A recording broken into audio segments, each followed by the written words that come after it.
President, I know you've urged people to move on, but I'm curious, why do you think your supporters in particular have been so interested in the Epstein story and so upset about how it's been handled? I don't understand it. Why they would be so interested. He's dead for a long time. He was never a big factor in terms of life. I don't understand what the interest or what the fascination is. I really don't. And the credible information's been given. Don't forget, we went through years of the Mueller witch hunt and all of the different things, the Steele dossier, which was all fake. All that information was fake. But I don't understand why the Jeffrey Epstein case would be of interest to anybody. It's pretty boring stuff. It's sordid, but it's boring. And I don't understand why it keeps going. I think really only pretty bad people, including fake news, want to keep something like that going. But credible information, let them give it. Anything that's credible, I would say let them have it. How many more trade deals beyond the letters will you announce before August 1st?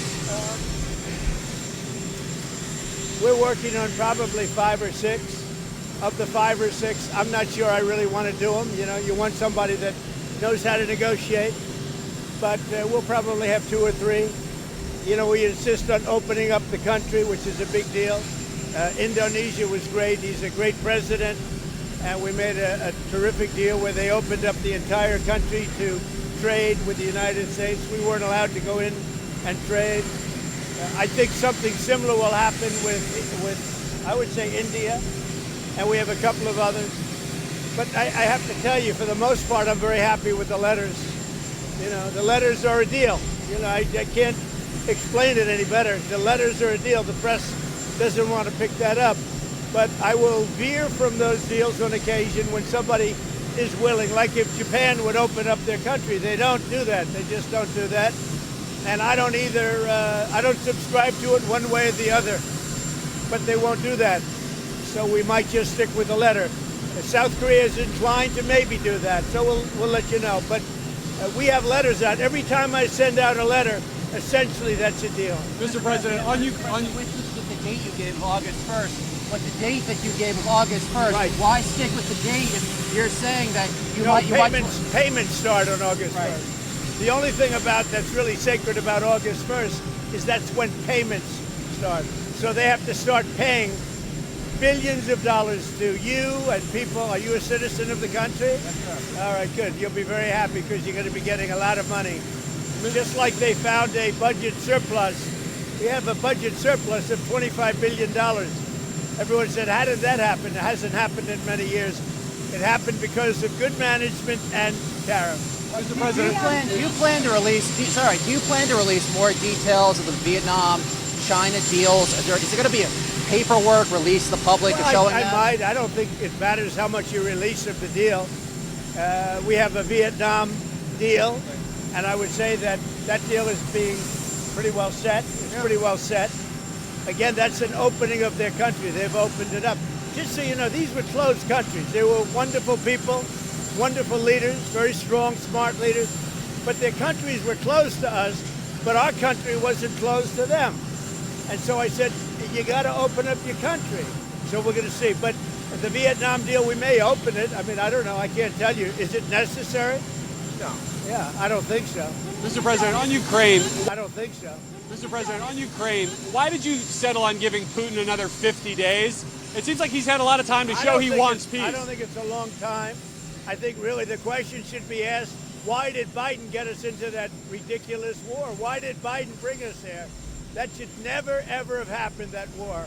This is Biden's war. I'm just trying to end it because we're saving a lot of lives. Why do you think his opinion will change in 50 days when it hasn't over the last... A lot of opinions change very rapidly. It might not be 50 days. It might be much sooner than 50 days. Well, to that end, when do you think the first Patriot missiles, some of these weapons that our allies will buy... they're already being shipped.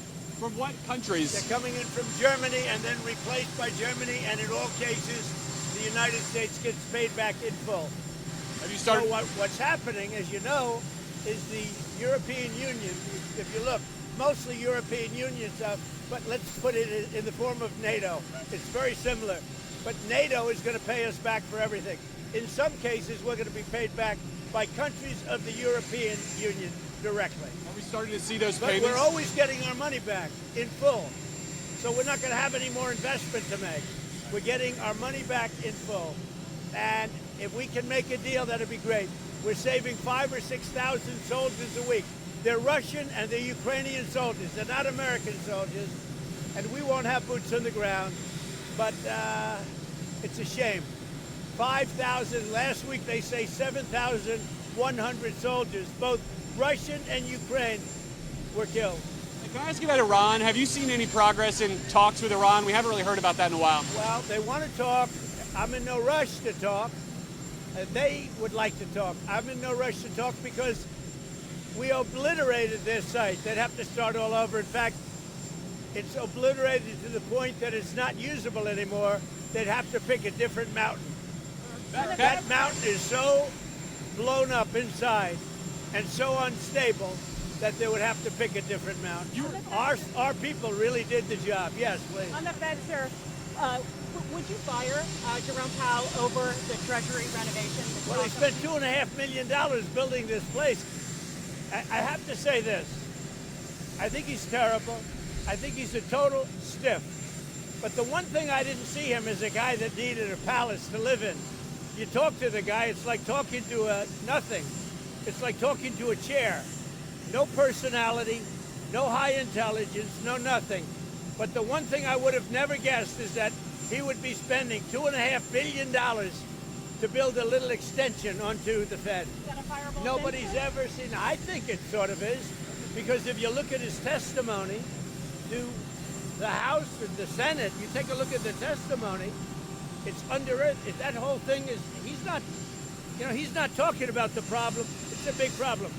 $2.5 billion, and that's $2.5 billion now. That's going to be a lot more money than $2.5 billion to expand. And with all of that, to house thousands of people to give him information, and yet out of the 71 economists, and they included me and one other person got it right. I got it right, and one other genius got it right. They had everybody else was wrong. 69 were wrong, and 2 were right. I was one of them. And I don't have a lot of people. I have Howard. I have Doug. I have a few people. He has thousands of people, and he got it wrong. No, I think when you spend $2.5 billion on really a renovation, I think it's pretty disgraceful. Chair, sir. Have you spoken to President Putin since your announcement yesterday? No, I have not. And do you think when you speak to him on the phone, does he say that he wants peace? Yeah, What does he say to you? He says he wants peace. He does. So far, it's all talk and no action. Believe him? I mean, But if you think about it, India, Pakistan, we did so many. The Congo, and I mean, look at the deals we've made. We made all these peace deals. Look at Rwanda. It was an impossible deal to make with the Congo. I made that. I made all of these deals, Serbia, Kosovo, and here's the one deal. And actually, Vladimir called me up. He said, I'd love to help you with respect to making a deal with a couple of them, like Iran. I'd love to help you. I say, Vladimir, I only want to help with one deal, Russia, because you're the only deal that we're not doing too well on. He oftentimes he said, no, he wants peace. And I think he does. I hope he does. We're going to find out soon. And it could be before the 50 days. Mr. President, twice yesterday, when you were talking about this, you mentioned conversations you had with the First Lady after talking with President Putin. Has she influenced your thinking on this at all? She's very smart. She's very neutral. She's very neutral in the sense. She's sort of like me. She'd like to see people stop dying. People said, are you for one side or another? I'm for the side of people stopping dying. We have 5,000, 6,000, and 7,000 people a week, at least. And that doesn't include people from the cities and towns that are having rockets lobbed in there. I mean, people are dying in the cities and towns too, but we're talking about 7,100 in the last 8 days died. And I'm for stopping that. On the Fed chair, sir, is Scott Bessent, your Treasury Secretary, your number one? Is Scott Bessent, your Treasury Secretary, your number one option whenever Jerome Powell leaves, or Well, he's an option. is he your top and he's option? very good. Well, he's not, because I like the job he's doing. Right. That's why he's And not. he couldn't do both, sir? I like the job. I don't know if he was on the plane. Maybe he wasn't. But I do like the job he's done. Right. So, in that sense, probably he's not that much of an option. Right. Scott's been great. He's been terrific. He did a good job today. He's a very soothing force. You know, he's soothing. All right. Mr. President, The pharmaceutical. The pharmaceuticals will be tariffed probably at the end of the month. And we're going to start off with a low tariff and give the pharmaceutical companies a year or so to build. And then we're going to make it a very high tariff, because we got to move them in. Look, there's two ways you do it. You make money, or you have them move here so they don't have to pay the tariff. Those are the two ways. The pharmaceutical companies are moving back to America where they should be. Mr. President. Sir, is that in the same timeline? The semiconductor tariff? Similar, actually less complicated, but similar. Semiconductors and chips. Mr. President, I know you've urged people to move on, but I'm curious, why do you think your supporters in particular have been so interested in the Epstein story and so upset about how it's been handled? Why do you think that is? Why they would be so interested. He's dead for a long time. He was never a big factor in terms of life. I don't understand what the interest or what the fascination is. I really don't. And the credible information's been given. Don't forget, we went through years of the Mueller witch hunt and all of the different things, the Steele dossier, which was all fake. All that information was fake. But I don't understand why the Jeffrey Epstein case would be of interest to anybody. It's pretty boring stuff. It's sordid, but it's boring. And I don't understand why it keeps going. I think really only pretty bad people, including fake news, want to keep something like that going. But credible information, let them give it. Anything that's credible, I would say, let them have it. Mr. President, a question on AI. How do you want Americans to think about it? Are you concerned about job loss or privacy, or do you think this is the new technology? Well, it's interesting because we need jobs. We need a lot of people to work. You know, we're going to be building very shortly hundreds of factories, including AI. We're building a lot of car factories. They're all coming in from other countries now in order to avoid paying the tariffs. And we need people working. So if AI can help us with that, that's a positive. Because we're not going to have enough workers to take care of it if we don't create something. So whether it's robots or whether it's AI, we need somebody to take care of. Do you agree with that? I agree. So many jobs to build. I mean, think about $15 trillion. That's 5 million people working in these factories, building them great high-paying jobs in America that President Trump has brought back. So those jobs, of course, are in the wings. So let's go, let's train America, and let's get it going. What do you think about that? What would you say about this, John? Well, I think with AI, as Howard and the President said, we're going to need more workers in this country, because President Trump, as the greatest economic developer that this country's ever had, has brought back this record amount of foreign direct investment and a record amount of U.S. investment going back into job creation. But the mix is going to change. AI will take jobs away, like software development, because AI can write code, but AI can't wire a building, do plumbing. I mean, if kids go into the trades today, they're all going to be making 150 grand, and they'll have amazing lives, build companies, start businesses. I mean, this is part of the boom of America, because middle class, working Americans will never have had it as good. They have lower taxes, lower regulation, and more opportunities to go to work to build things. We need people. We really need, because we're building so many factories in the country, and so AI can help with that. But what also is going to help are going to be robots. You know, the robots, I think, are going to be a big deal, and that's going to help also. On the Russian sanctions, sir, on the tariffs on buyers of Russian oil will hurt American consumers, higher gas prices? I don't think so. I think that whole thing is going to go away eventually. It should have gone away. And Putin does say, oh, I want peace, but so far he hasn't lived up to that. So I think it's going to go away, but we're going to find out soon. We're going to find out soon. Can you give us more details on the sanctions? Is it 100% sanctions? No, I don't want to do that. Russia, But they're very biting, they're very significant, and they're going to be very bad for the countries involved. I mean, they'll be very, very powerful and very bad for the countries involved. And I hope we don't have to pull that string. And maybe we won't. We'll see. Got to end. Got to stop the killing. Mr. President, were you frustrated today that the House wasn't able to move on that crypto legislation? No, you know, the interesting thing is the 12 votes were votes where they wanted it to be stronger in terms of crypto people. I figured, oh, wow, that's sort of interesting, because I was focused really on today's meeting, not that. But the interesting is the votes, those negative votes, were because they wanted it to be, as the safeguards, they wanted it to be stronger for people with Bitcoin or crypto. They wanted more strength, which is interesting.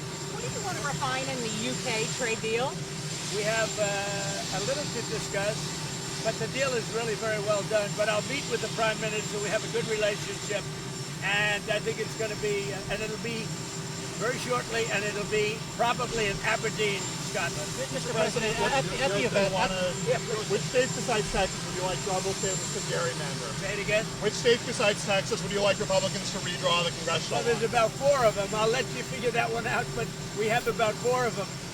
In 3 cases, it's 1, and in 1 case, it's 2 or 3. And Texas would be 5. Are you concerned California will turn around and do the same thing Well, to we'll Republicans? fight them. You know, they're so corrupt in California, you never know what's going to happen. But we've done pretty well in the courts in California, as you see. We're batting about 1,000, ultimately. We start off a little slow, and then we get a lot of hits. Mr. President, you said today at the event in Pittsburgh that if it wasn't for Mr. Lutnick, Mr. Besson, who want to do more deals, that you would basically just go with the letters. You've said that a few different times. I just want to clarify. Do you just want to go with the tariffs and No, move on? I think they would like to make deals more than me. I'm satisfied with, but they would like to make deals more than me. I'm not saying they're wrong. I'm just saying, in my opinion, he and Scott and maybe even Doug to a certain extent, you're more like me, I think. But they would like to make deals more than me. I'm very happy with the deals the way they are. Those are very, right? Those are very simple deals. It's whatever the percentage is. And we base that on a lot of things, including the deficit and, you know, various things. And you know, I think it's a much faster way. Don't forget, we'll be releasing a letter soon talking about many countries that are much smaller, where you're not going to do letters per se. You might do an individual letter, but it's going to go very quickly. And the number will also be less. Which countries are those? These are countries that are, many of them, you know, like 200 countries. You understand? Caribbean countries, African countries. You have a huge amount of countries that are small, and the president's just going to deal with them sort of the way he thinks is the right way to deal with them. We'll probably set 1 tariff for all of them. Over 10%? Over 10% tariff? Probably a little over 10%, yeah. 15, 20? We don't do a lot of business, but we do, you know, it's still significant. What about Israel, Mr. President? Is that related to your other, like the Gaza negotiations? Is that tied up in other issues? No, I think Israel's going to be fine. We had a great victory with Israel. That was a great, great victory. What we did with the B-2 bombers and all of that. And you know, I never thought of it, but so many people are thanking me. They say no president had the guts to do it, because, you know, this has been going on for 25 years. In fact, when the pilots came to the Oval Office, they said, "Sir, we and our predecessors have been working on this attack for 25 years. Have a good time, everybody. Thank you, sir. Thank you, President. Thank you.